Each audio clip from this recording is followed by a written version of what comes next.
Es que aquí, como dices, hay dos temas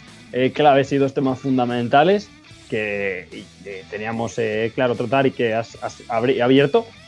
que son, en primer lugar, esa limpieza en la batalla y en segundo lugar, o en primer lugar, vamos a ver el orden con el que lo hacemos. Da igual Fernando que Checo que Alonso, porque al final acabaron adelantándose. Pues esto lo mismo. Y el segundo es, ¿qué es eso, Red Bull? ¿Qué es eso? ¿Qué has hecho? ¿Qué has hecho? ¿Qué coche has hecho? ¿Has hecho un coche? ¿Has hecho una nave espacial? ¿Has hecho una lanzadera? ¿Has hecho un tren bala? ¿Qué has hecho? Porque a mí me recuerda, y a los que juguemos a... Hoy va a haber varias referencias a la gente que jugamos a la Fórmula. Una la hablaremos con el tema de Ocon y otra la vamos a hablar con este tema. Pasa como cuando corres ya a los niveles altos de dificultad en los que tú dices, ¡beh! Última curva o curva antes de la recta, le saco 8 décimas, 7 décimas y llegas a final de recta y tienes el coche pegado. Pegado que en la curva te lanza el hachazo. Pues fue exactamente lo mismo. Alonso llega, inicia esa última semicurva que se hace a fondo desde la subida con bastante distancia y acaban a esto de distancia, a nada, a escasos milímetros, centímetros entre un coche y otro. Hay que ver cómo corre ese Red Bull, lo que es capaz de hacer ese Red Bull y de verdad la perfección que han hecho, y además por eso entramos en el mérito que tiene esta batalla de Fernando, cómo Fernando es capaz de aguantarle a ese Red Bull. Y para los fans de Aston Martin, creo que con las dos armas que tiene cada equipo, es decir, Red Bull tiene esa velocidad punta endiablada, ese motor imparable, y Aston esas reminiscencias de principio de temporada, de esa tracción, de lo bien que sale Aston Martin de curva.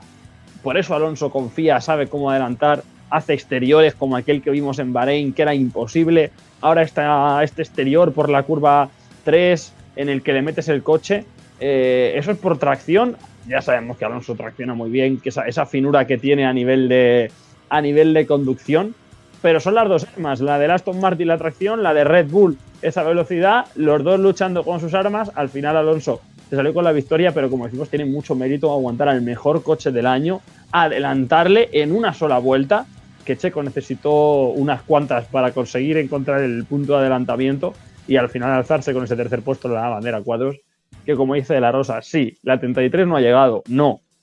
pero nos hace levantarnos del asiento y vivir momentos únicos sin necesidad de ser el primero.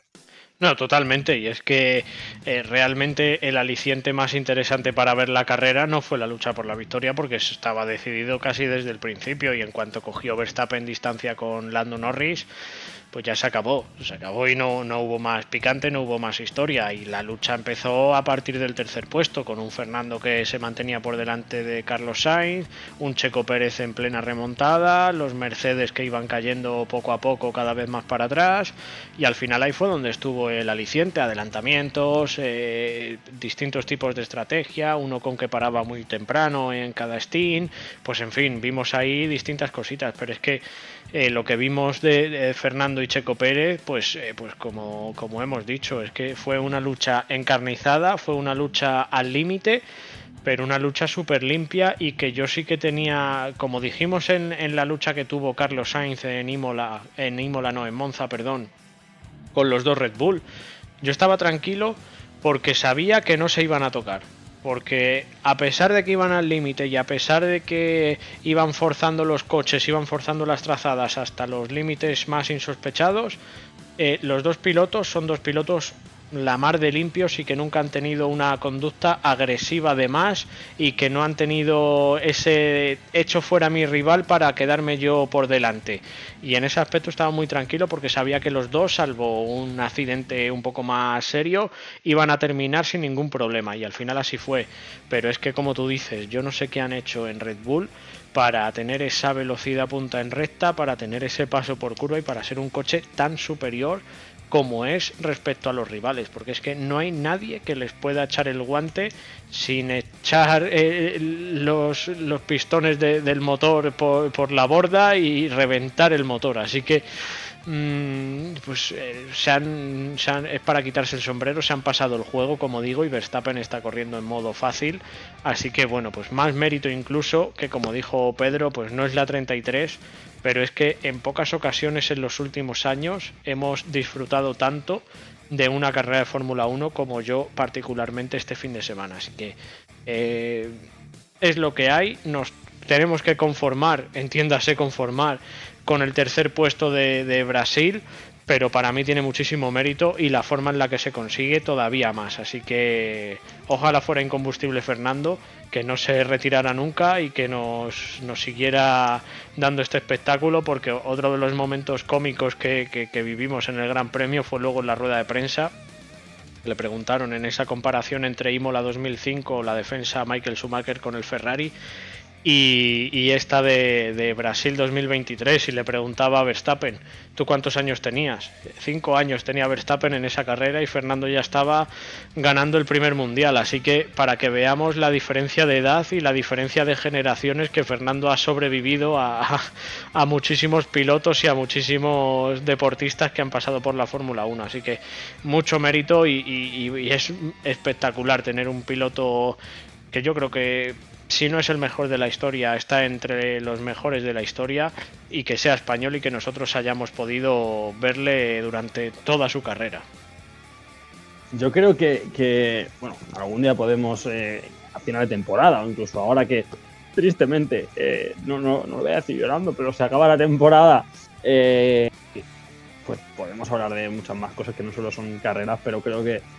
podemos incluso mojarnos en hacer nuestros debates de quiénes son los mejores pilotos de la historia. Y hace unas semanas lo hablaba con uno de mis mejores amigos en clave baloncesto, este debate de LeBron, Jordan y compañía, quién es el mejor. Yo, por ejemplo, hacía una distinción entre que puedes poner a LeBron, puedes poner a Jordan, el que más te guste en el primer puesto, pero sí que, por ejemplo, hay un apartado en el que se habla de técnica, de la clase, de la pureza,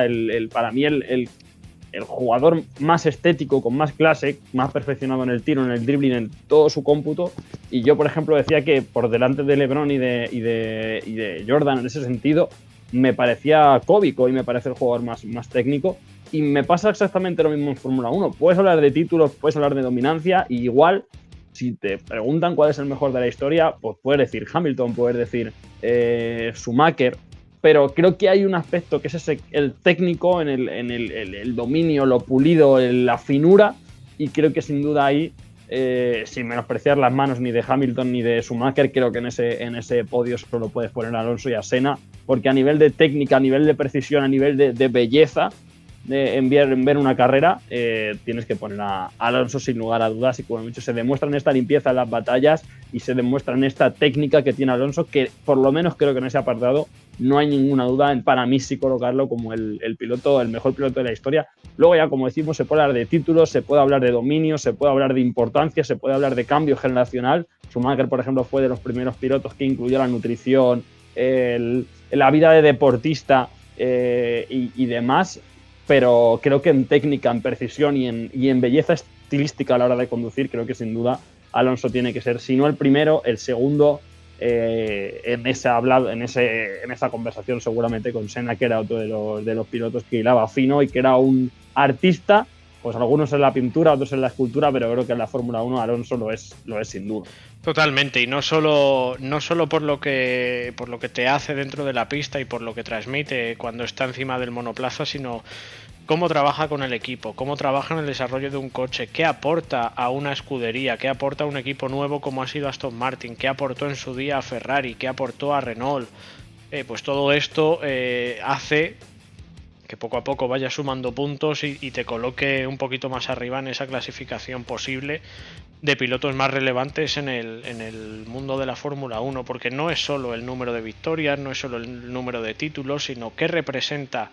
esa persona en el mundo de la Fórmula 1, y creo que a día de hoy, si hablas de Fórmula 1, tienes que hablar de Fernando Alonso allá por donde vayas, y que no es porque sea español, no es porque nosotros seamos fanáticos de él, es que creo que cualquier persona que hable de Fórmula 1 va de la mano de Fernando Alonso, y cualquier persona que le guste el mundo del motor tiene que hablar de Fernando Alonso, porque ya no solo lo que ha conseguido dentro de la Fórmula 1, sino lo que ha conseguido fuera de ella. Así que ya digo, ojalá fuera incombustible, y cuando hagamos ese ranking pues ya está, ya tenemos número 1 y listo. A partir del 2 para atrás pues ya se lo irán jugando el resto, pero para mí Si no es el primero, como tú dices, es el segundo, y si no está muy arriba por todo lo que representa y por